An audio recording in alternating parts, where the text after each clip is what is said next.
What's up, y'all? Skye Squad. We are in the building. Yes.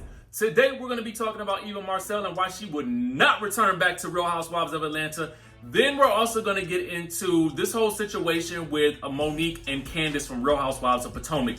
We're going to be diving deep down into exactly what may have occurred that really caused the two of the women to start beefing at the top of the season. So we're gonna get all the way into all of that. So don't go anywhere, okay? So first thing is first. Make sure you guys hit that subscribe button down below. Hit that notification bell button. Also join the texting community so that I can send you a text message as soon as a new video drops.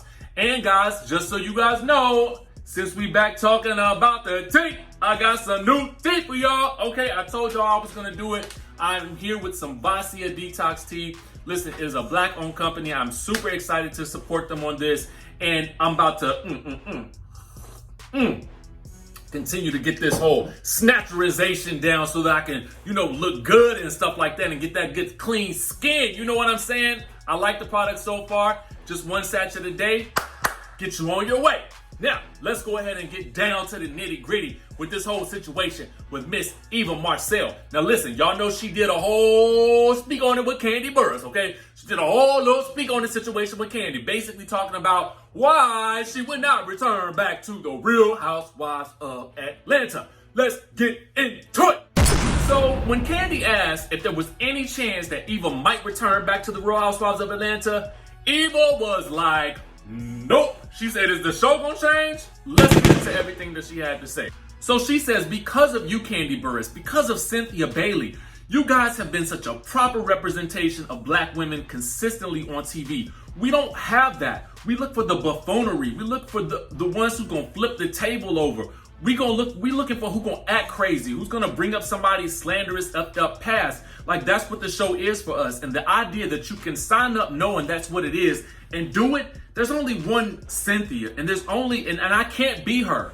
I can only be me, and they won't let me be me. They want me to be her, and that's a crazy her. So basically what I'm assuming she's saying is they want her to be a crazy person. I don't know if she was describing someone who was already on the show or just the crazy side of herself. And I just want to say a couple of things about that. I definitely think that you can do a reality show and be yourself and not have to do any type of coonery or buffoonery. You know what I'm saying? And let's take it back. I mean, in terms of being Cynthia Bailey, Cynthia Bailey cursed Marlo up and down when they was in Toronto this past season.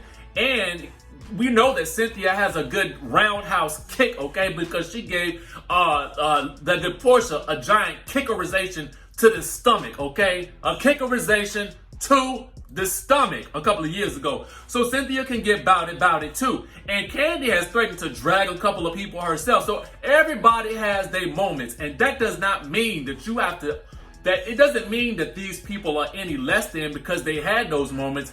It was just a moment. Sometimes we all have that little buildup in us, and we got the spirit of turn-uperization, okay? Sometimes you just got the spirit of turn-uperization. And to top it off, you don't have to be black to flip over a table on the show. Last I checked, Teresa Giudice is Italian, and she flipped over a table. I ain't seen nobody on Real Housewives of Atlanta or Potomac flip over a table. Well, we ain't seen this fight between Monique and Candiace yet, so I don't know if any tables was flipped over in the wake of the jamboree. But we'll find out soon enough. But just hold on tight. We're going to get to that Monique and Candiace situation in just a second. Because we got some more from EVA. She has some more to say. She says, it's not about them wanting me because I never was not asked to come back. No one ever said we don't want you, okay? So here right now, she is trying to tell us that the network wanted her back and it was her decision to leave. She said that wasn't the case because I can't change the show. It's not going to change the show because when you go in there, you're going to steal your mama this, your husband sleazy that. And for me, when I look on Instagram and I see the stuff that you doing, when I see stuff that Todd Tucker is in these streets doing, that's young kings, young queens. We know that looking at it, but I don't feel that it's highlighted properly on the show, and there's not enough ranting, raving, and screaming that I can do that's going to change that. Now, I think that, okay, this is my thoughts on this situation. I kind of feel like you do what you want to do when you get on that show. If your life is about the mission of of building businesses, of doing this, that, and the third, then that's part of what they're going to show. Let's look at it for example. We saw Kenya Moore hair care, okay, on the show. We saw Marlo's wig event on the show. We saw Kandi and Todd. They was talking about all types of business stuff and financial stuff on the show. And so I just feel like it's really up to you what you are bringing to the show. And if you wasn't bringing anything to the show other than being pregnant, then that's all that they can actually capture that season. And I'm not coming at her in any kind of crazy way, but I'm just saying that's what she had to show. So you got to take the initiative to be about your business and try your hardest to make sure that these events are showcased on the show. And sometimes that does mean a little dramatization gotta happen. You know what I'm saying? So let's get back to what else she had to say. She said, call me naive, but I thought I was gonna come and do this housewife things and the camera was gonna follow me throughout my regular life. I didn't know I had to plan a life for them to follow. And that's one thing I can say to all the viewers. Those that know me in real life or have followed me, I do feel slightly sad about the fact that the true viewers will not be able to see the me that you know, like the real Tina Turner, like the real woman, because I was pregnant for 2 years straight. So I was still breastfeeding, still trying to get my body right. I was still hormonal, trying to fight against postpartum, like all of that. Now my jeans fit, snatched, got my cocktail, and now I'm ready to pop. I feel like what the world needs from me will be much better served so much bigger than Housewives. I think that those are still there, like you, Kenya, Cynthia, Porsha, and even Nene if she decides to come back, because at the end of the day, honey, Nene is hilarious. Marlo with her being a muncie now, with that group, I think that the world is going to change y'all this year for the show. I think it's going to give y'all this whole sisterhood that Marlo likes to say every year and then call you a BI right afterwards. I don't think there's going to be as much BI coming so quickly afterwards moving forward. So, I mean, at least she's still supportive of the show. But what I would have to say is, listen, if you think that when you do a reality TV show, all you're going to do is walk around and they're going to follow you and you ain't got to do nothing but sit around like the Osbournes, you got another thing coming. That is not the reality TV show motto at this point in time. That might have been way back in the day when it first started, when we have no idea what it was. But right now, you gotta come into the situation with a plan. You know what I'm saying? And I don't know if she came into it necessarily with the best plan. And I think if she did, she would have been able to take it even further. But luckily for her, she was able to move on into radio. And while I don't think that I will miss her on the show, I would like to sit down and have a drink with Eva. You know what I'm saying? She seems like that type of down chick that might be fun to hang out with. But speaking of down chicks, let's talk about this whole situation with Monique and the Candiace, okay? Now, I know you guys have seen the clip for this coming season of The Real Housewives of Potomac. There's a clip on Bravo TV on Instagram where we're seeing chapters of things that have happened in the past and things that are going to happen in this coming episode. And there's one piece in particular that I really feel like is going to lead to the downfall of where Candiace and Monique go this season. And I feel like we spotted the inciting incident. Now, the inciting incident, for those of you who are into reality television, is what I like to call the thing that really pushes the storyline forward. It might be an action, it might be it's usually an action that is taking place between one or more cast members that really causes the friction and the driving force for the drama as the season moves forward. So now we have a look at it. So let's take a look. This is basically what is going down in this clip that they've shown, and we're going to talk about it right now. So at the end of last season, we know that Monique and Candiace had a little makeup session at the reunion, right? They made up, they made amends, and they were determined to move forward in a positive direction, okay?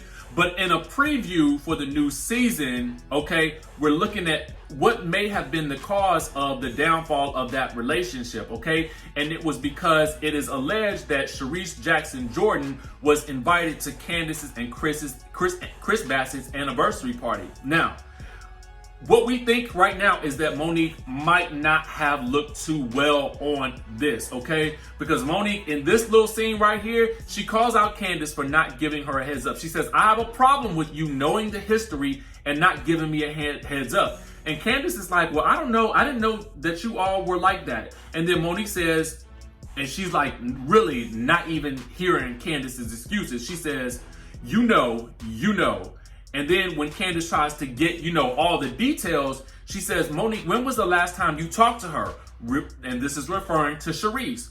And then Monique says this, you know why I don't fool with her, to the point where my husband wants to curse her out if he sees her.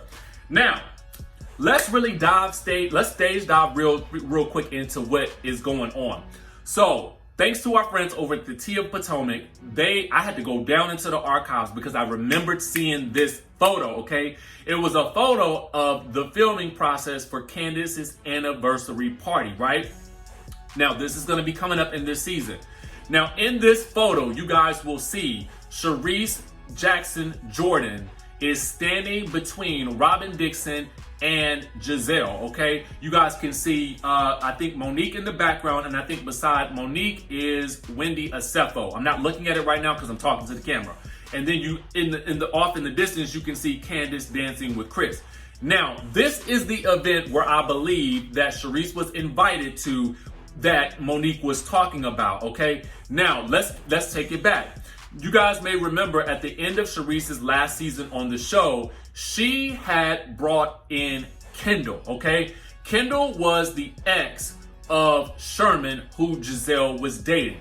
Now, CHARISSE has said that she brought Kendall onto the show because she wanted to see how Giselle would react, and she wanted to let the story unfold, okay? So that was CHARISSE's way of getting back at Giselle. Now, Monique, from what I can remember from the storyline, also filmed with Kendall as a sort of prop, because, CHARISSE and Monique at the time were cool. They were friends. So it would make sense that Kendall, being a part of that circle, would also film with Monique. And so with filming with Monique, it was also brought out that, there were some things that, about Sherman in a park, some allegations that were made that Giselle didn't take too kindly for. Okay, so Monique ended up having to apologize at the end of the day to Giselle for actually, having that moment with Kendall. But she also revealed the tea that it was actually CHARISSE that was the one that wanted to bring her on. So CHARISSE was outed as the person behind the veil who was stirring the pot, okay? In which she later admitted it on Watch What Happens Live, that she did it because she wanted to see what would happen with Giselle, and she wanted to get her own little revenge, right? So at that season's reunion, Monique and CHARISSE, they obviously fell out and they were no longer friends. So I don't know what has happened in betwixt then and now, but it doesn't sound like there's any makeup or rosation happening with those two ladies. Now the question remains, was Candiace being messy by inviting CHARISSE, who is not a cast member on the show, to the event where she knew that Monique, who she is trying to make up with, is going to be at the same event? Was she being messy in that situation? In the chatterization, y'all let me know what you think. You know what I'm saying? Because this seems like the thing that sets them back yet again.